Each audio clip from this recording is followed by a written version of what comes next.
Há muito tempo, antes mesmo de existir o mundo como o conhecemos, havia um belo anjo chamado Lúcifer.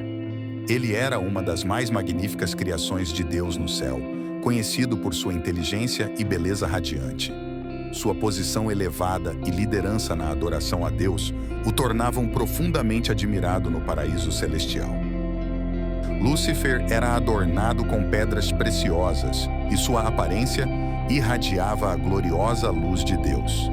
Ele possuía grande sabedoria e poder, sendo um líder na adoração e louvor a Deus.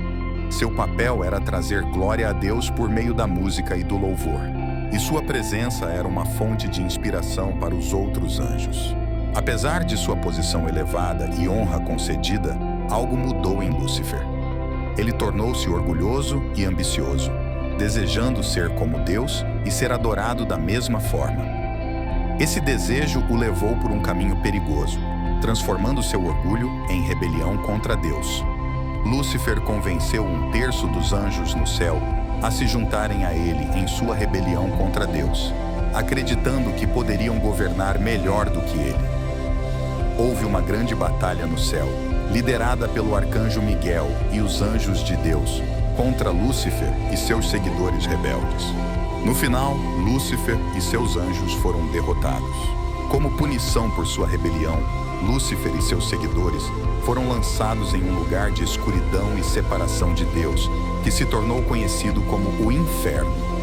Lá, Lúcifer transformou-se em Satanás, o adversário de Deus, e ele e seus seguidores caídos se tornaram inimigos de tudo que é bom. A história de Lúcifer e sua queda é um conto poderoso e sombrio sobre os perigos do orgulho e as consequências da rebelião contra Deus. Ela nos lembra da importância da humildade e da fidelidade a Deus. No mundo antigo, Beelzebu era uma figura envolta em mistério e temor. Originário da cidade filisteia de Ecrom, Beelzebu foi inicialmente reverenciado como uma divindade associada às moscas, ganhando o título de Senhor das Moscas. Os filisteus, inimigos de Israel, acreditavam que Beelzebu possuía o poder de controlar e enviar pragas, especialmente aquelas relacionadas a moscas e doenças. Com o tempo, o nome de Beelzebu tornou-se sinônimo de um espírito malévolo, um anjo caído que se opunha ao Deus de Israel. Na tradição hebraica, Beelzebu era considerado um dos mais poderosos e sinistros de todos os seres demoníacos. Seu poder era temido, pois acreditava-se que ele liderava legiões de demônios em rebelião contra Deus. No Novo Testamento, Beelzebu foi identificado como o príncipe dos demônios, uma figura central na luta cósmica entre o bem e o mal. Os evangelhos de Mateus, Marcos e Lucas relatam um encontro significativo entre Jesus e os fariseus, no qual Beelzebu desempenha um papel crucial. Jesus estava realizando milagres, expulsando demônios e curando os enfermos, atos que deixavam as multidões maravilhadas. No entanto, os fariseus, líderes religiosos da época, tentavam minar sua autoridade. Acusaram Jesus de expulsar demônios pelo poder de Beelzebu, sugerindo que ele estava em aliança com o príncipe dos demônios. Jesus, ciente de suas acusações, respondeu com um ensinamento poderoso. Como pode Satanás expulsar Satanás? Se um reino está dividido contra si mesmo, esse reino não pode subsistir. Se Satanás se opõe a si mesmo e está dividido, ele não pode subsistir. O seu fim chegou. As palavras de Jesus expuseram a natureza ilógica das afirmações dos fariseus. Ele explicou que, se de fato estivesse expulsando demônios pelo poder de Beelzebu, então o reino de Satanás estaria em desordem. Jesus então reverteu a acusação, declarando que seu poder de expulsar demônios era um sinal de que o reino de Deus havia chegado. Para ilustrar seu ponto, Jesus contou uma parábola.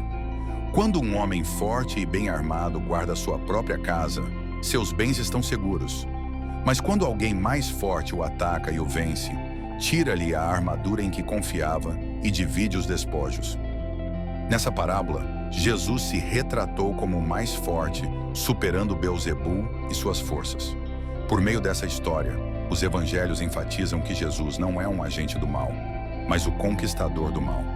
Beelzebu, o príncipe dos demônios, é retratado como um inimigo derrotado na presença do Filho de Deus, cuja missão é estabelecer o reino de Deus e trazer libertação àqueles oprimidos pelo mal.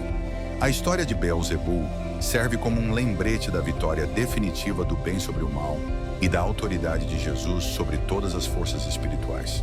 O inferno é descrito como um lugar completamente oposto à presença da bondade e do amor de Deus. É frequentemente apresentado como um aviso destinado a nos ensinar a importância de escolher uma vida alinhada aos caminhos de Deus. Jesus, mais do que qualquer outra pessoa, falou sobre o inferno. Ele o descreveu como um lugar de choro e ranger de dentes, onde o fogo nunca se apaga. É um lugar destinado ao diabo e seus anjos, mas também para aqueles que se afastam de Deus e escolhem não seguir o caminho do amor e da retidão. Um dos nomes que Jesus usou para o inferno foi Gina, que era na verdade o nome de um lugar real fora de Jerusalém, onde o lixo era queimado. O fogo contínuo e a decomposição fizeram desse lugar um símbolo poderoso de punição e separação de Deus. Jesus usou histórias para ensinar sobre as escolhas que fazemos na vida e suas consequências eternas. Ele falou sobre um homem rico que viveu apenas para si mesmo e acabou no inferno, um lugar de tormento, depois de morrer. O apóstolo Paulo também alertou sobre as consequências de rejeitar o amor de Deus e escolher um caminho distante dos ensinamentos de Deus, descrevendo-o como uma destruição interminável, longe da presença do Senhor. Na visão de João sobre o julgamento final, a besta e Satanás são lançados no inferno, descrito como um lago de fogo que representa a segunda morte.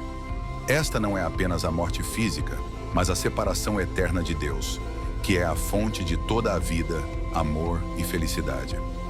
Deus não quer que ninguém escolha um caminho que leve ao inferno.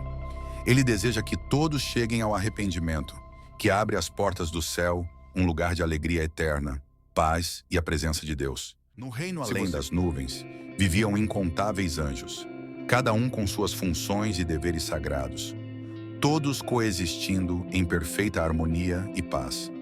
Entre esses seres celestiais estava Miguel, conhecido por sua grande força, mas também pela sabedoria e senso de justiça. A vida de Miguel no céu era repleta de alegria, propósito e a serena beleza do reino divino. O próprio céu era um lugar deslumbrante, com ruas de ouro que brilhavam sob a luz eterna, e rios tão claros quanto cristal que fluíam por exuberantes jardins, flores que nunca murchavam e árvores cheias de frutos reluzindo como joias enfeitavam esse paraíso. Miguel passava seus dias protegendo os portões celestiais e garantindo a paz entre os habitantes do céu. Ele era um líder entre os arcanjos, respeitado e amado por sua lealdade à vontade de Deus e sua compaixão por todas as criaturas. No entanto, a paz não duraria para sempre. Entre os anjos havia um ser chamado Lúcifer, cuja beleza superava a de todos os outros. Ele brilhava como a estrela da manhã, mas o orgulho começou a encher seu coração. Lúcifer queria ser o mais importante de todos, acima até mesmo de Deus. Esses pensamentos sombrios trouxeram tristeza ao céu, pois iam contra o amor e a unidade que reinavam ali. Certo dia, Lúcifer decidiu se rebelar contra Deus. Ele persuadiu 1/3 dos anjos a se juntar a ele, prometendo-lhes poder e liberdade. Mas isso foi um erro terrível, pois ninguém poderia se igualar à majestade de Deus. Quando Miguel soube da rebelião de Lúcifer, entendeu que deveria agir rapidamente para proteger o céu e a ordem divina. Deus confiou a Miguel a tarefa de liderar os anjos fiéis em batalha contra Lúcifer e seus seguidores. Era o início de uma batalha grandiosa, uma luta entre a luz e as trevas no próprio coração do céu. No dia da batalha, o céu foi tomado pelo som de espadas e o brilho das armaduras celestiais. Miguel, empunhando sua espada de luz pura, liderou o ataque contra Lúcifer. O combate foi feroz, com Miguel e seus anjos se movendo rapidamente, esquivando-se das chamas negras e revidando com explosões de luz brilhante. Lúcifer, armado com sua própria espada poderosa, lutou com toda a sua força. O céu se tornou um campo de caos, pintado com traços de luz e sombra. Ambos os lados sofreram perdas consideráveis, pois nunca antes uma batalha assim havia ocorrido no céu.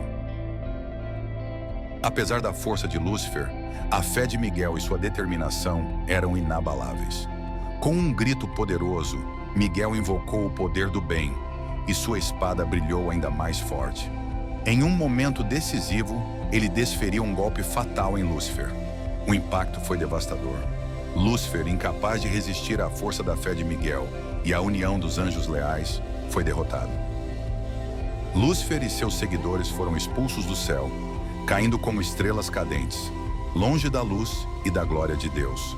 Miguel e seus anjos triunfaram, mas seus corações estavam pesados pela perda de seus irmãos. A paz retornou ao céu, mas a batalha serviu como um lembrete do perigo do orgulho e da importância da humildade e lealdade. A partir desse dia, Miguel foi celebrado como o protetor do céu, um herói que se manteve firme diante da escuridão e preservou o reino da luz. Sua bravura e fé salvaram o paraíso, garantindo que o amor e a unidade reinariam para sempre. E assim, a história da batalha entre Miguel e Lúcifer se tornou uma lenda, ensinando a todos sobre o poder do bem e os perigos do orgulho. No livro da Bíblia, há uma história sobre quando Jesus encontra o diabo. Após ser batizado, ele foi para um grande deserto solitário para passar um tempo sozinho, queria orar e falar com Deus. Jesus ficou no deserto por 40 dias e noites sem comer nada, então estava muito faminto. Enquanto Jesus estava no deserto, algo complicado aconteceu. O diabo, um espírito maligno que tenta fazer as pessoas fazerem coisas erradas, veio para tentar Jesus. O diabo sabia que Jesus estava muito faminto, então disse a Jesus: "Se és o Filho de Deus, manda que estas pedras se transformem em pão." Mas Jesus sabia que era errado usar seu poder apenas para se sentir confortável, então disse: "Está escrito, nem só de pão viverá o homem, mas de toda palavra que procede da boca de Deus." Então, o diabo levou Jesus à cidade santa, Jerusalém, e o fez ficar no ponto mais alto do templo. O diabo disse: "Se és filho de Deus, lança-te daqui abaixo, porque está escrito: aos seus anjos ordenará a teu respeito que te guardem, e eles te susterão nas mãos, para que não tropeces em alguma pedra." Mas Jesus respondeu: "Também está escrito: não tentarás o Senhor teu Deus." Finalmente, o diabo levou Jesus a uma montanha muito alta e lhe mostrou todos os reinos do mundo e sua glória. O diabo disse: "Tudo isto te darei se, prostrado, me adorares." Mas Jesus disse: "Retira-te, Satanás, porque está escrito: adorarás o Senhor teu Deus, e só a ele servirás." Depois disso, o diabo deixou Jesus. Jesus mostrou que era mais forte do que qualquer tentação. Essa história de Jesus sendo tentado no deserto nos ensina que às vezes temos que enfrentar escolhas difíceis, mas podemos escolher fazer a coisa certa mesmo quando é difícil. Jesus usou as palavras de Deus para ajudá-lo a fazer as escolhas certas. Isso nos lembra que quando sabemos o que é certo e verdadeiro, podemos resistir firmemente a qualquer tipo de tentação. Se você gostou desse vídeo, não deixe de curtir o vídeo e se inscrever no canal. Isso nos ajuda muito a continuar criando novos vídeos. Muito obrigado e até a próxima.